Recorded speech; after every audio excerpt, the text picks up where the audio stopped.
Hazer, we haven't had a chance to talk to you in a while, obviously, with you guys being on the road in the bye week. So, a few things for you, but I want to kind of rewind, I guess, back to that win in Saskatchewan. Your team rallied in week one on home turf, but you guys kind of stayed ahead. And anytime it seemed that Saskatchewan was trying to get back into the game, you were able to keep them at bay. So, what did you think of your team's overall execution in that game against the Rush?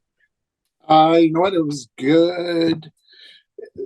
I don't think it was our best as far as execution went, but having the ability to stick with it and be able to answer what they were doing and sort of now allowing them to get too far ahead. Again, like I say, they did get up on us late there on a power play that we were able to get back and then hold on to it. I guess there.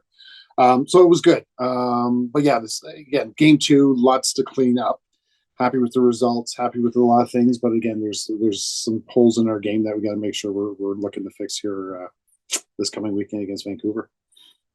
For the fans in Rochester, it's going to be their first chance to see Ryan Lanchbury in a Rochester Knighthawks jersey. Him and Ryan Smith have that sort of unspoken best friend chemistry. Curious what you thought of him in his debut and what you think his potential can be as he continues to get acclimated with Rochester. Yeah, no, I again showing up on Friday and having basically a half-hour conversation with a bunch of the offensive guys and shoot around that morning. We didn't want to again throw too much at him. Just wanted him to be himself, and he was really good. He sees the floor well. He distributes the ball, and again, he made our power play a little more threatening. He wasn't on it early, but when he did get on it, it just sort of added, added the threat. And again, he moved the ball around really, really well. So he's a couple practices now. He's going to be better basically for us. And I think at the end of the day, he's going to fit in well with the group that we have. He's going to carry the ball a little bit more for us on that right side. So it's going to allow Smitty to, get inside and outside and not be solely dependent on him to carry the ball. And then Austin and Kyle and yeah, are able to, like say, work inside out and get each other open and play off each other. And again, Ryan sees the floor very well, and he distributes the ball so well. So I think that's going to, allow our lefties to get a little more opportunities here as well. You gave the opportunity to Hutchcraft to start that game in Saskatchewan, kind of awarding him, I guess, based on how well he played in relief of Hartley week one against Calgary. We're about 48 hours out. I don't know if you're willing to tip your hand or not as to whether he would start again here at home or if the plan would be to go back to Hartley. Yeah, no, it was kind of a last minute flip on that particular game there. And then yeah, and as far as this weekend goes, we'll say still up in the air. We want to see through shoot around and see how Hartley is, to tell you the truth, and see how he's feeling. And but yeah, Hutchie stepped in again a little bit last minute, but he stepped in and was really good. He made the saves that we needed him to make and gave us that opportunity, to pull it out. It's another week, another chance in which you're facing another team's coach who was at one point someone you shared a locker room with during your playing days. Kurt Malowski was someone you shared a dressing room with for 5 seasons in Rochester. What do you know about him that maybe gives you kind of I guess, a scouting report on what you anticipate the kind of team he would coach with Vancouver? Same as every team that he's been behind a bench, they're going to be very well prepared. They're big, they're physical, they're going to run. And if we take something for granted, their offense is just going to pick us apart. They're very disciplined in doing what they do. Last game, especially, like say, their defense did a dynamite job on Georgia from my accounts watching, and allowed Boldy to maybe be a bit of Boldy of old. He was making a lot of quality saves for them. And again, their defense was putting the Georgia's offense into spots that allowed Boldy to make those saves. And then again, right in their offense, again, they're dynamic. They're big and they're physical as well. So we're going to have our hands full everywhere on the floor here this weekend, to say the least. All right, those are all the questions I have. Thanks, Hazer. No problem. Thanks. Ripper, do you have anything? You're muted, Ripper, if you're talking. Adam, go ahead. Yeah, so Coach, good to talk to you again. I spoke to you yesterday, so nice to do this back to back. I just wanted to, go back to Riley for a second. Obviously, like you mentioned, you want to see a little bit more from him, but it must feel really satisfying, really good to see your backup goaltender step up, not only in that first game, but in that second game as well. So, what can you say about how he's delivered, considering the fact that this was kind of unexpected for him to be in net?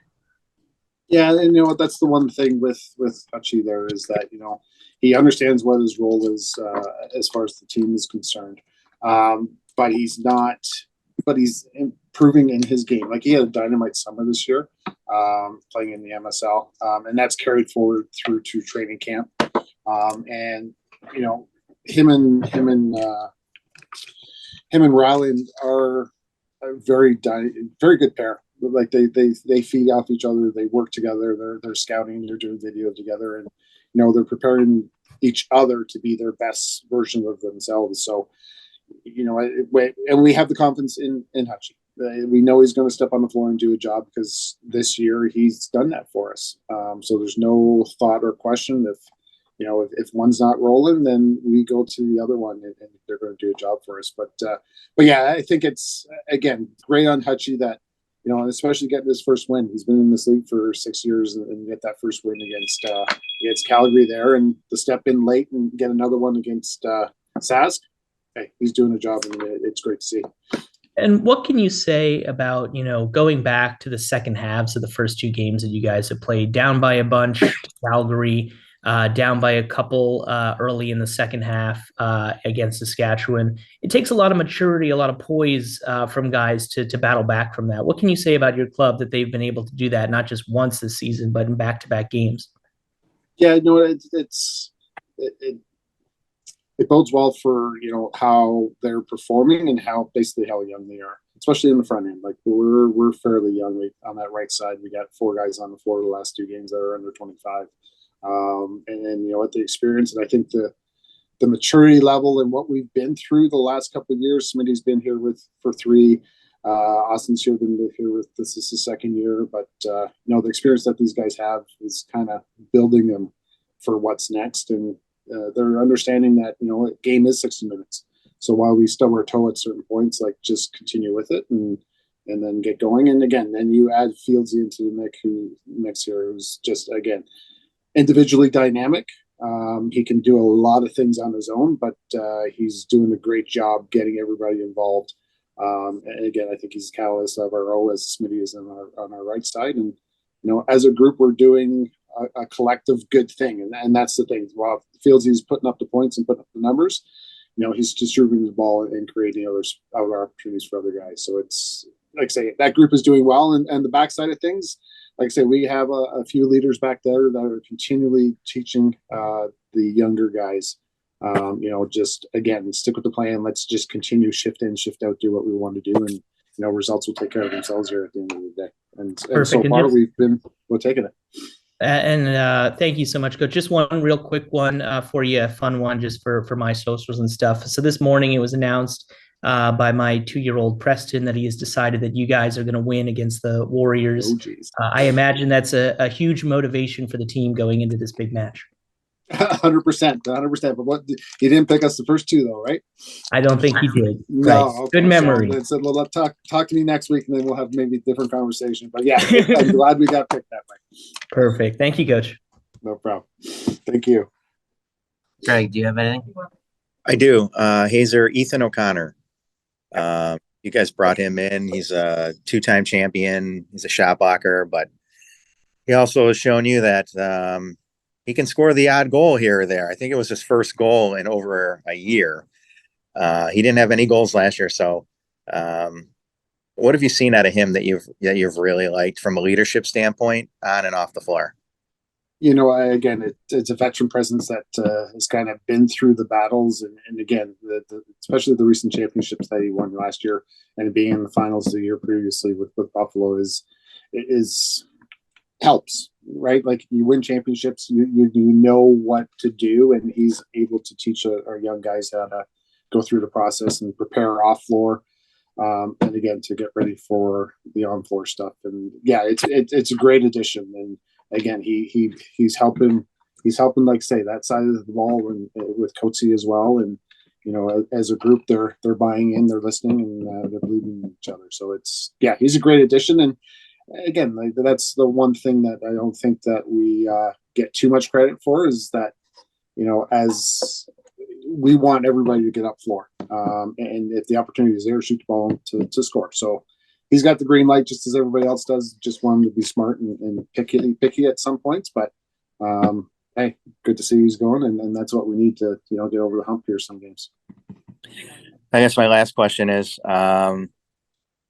draft day. 2 years ago, Austin was drafted, right? 18th overall. Mhm.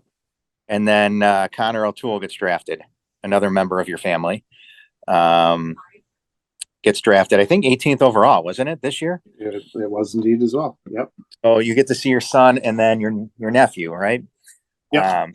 Get drafted in back-to-back years. Connor obviously is on the practice squad for Vancouver, but how cool is that from your perspective to see these two young guys get into the NLL?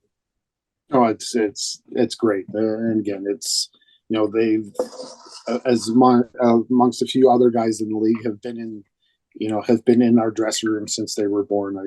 Austin was in our uniform when he was 5 months old, or in our locker room when he was 5 months old. So again, I think it's a dream of theirs. And it's definitely great to see that they've worked hard, and again, have gotten a little piece of some success to make it. But at the end of the day, they both know they got a long way to go and have any sort of career. And again, it's up to them to make sure they continue to earn it. All right, that's all I have.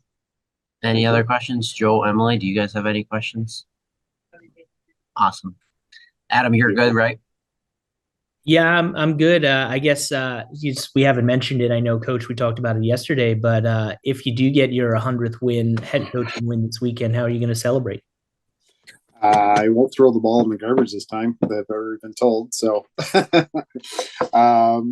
knows? We'll see. Like I say, we'll just get ready for getting prepared for Vancouver and see what happens at the end of that and go from there. Thank you, Coach. Thanks, guys. Awesome. Thank you, everyone. Thanks, Hazer. All right. Thanks, guys. Appreciate it. Take care. We'll see you tomorrow. See you Saturday. Good Saturday. Sounds great.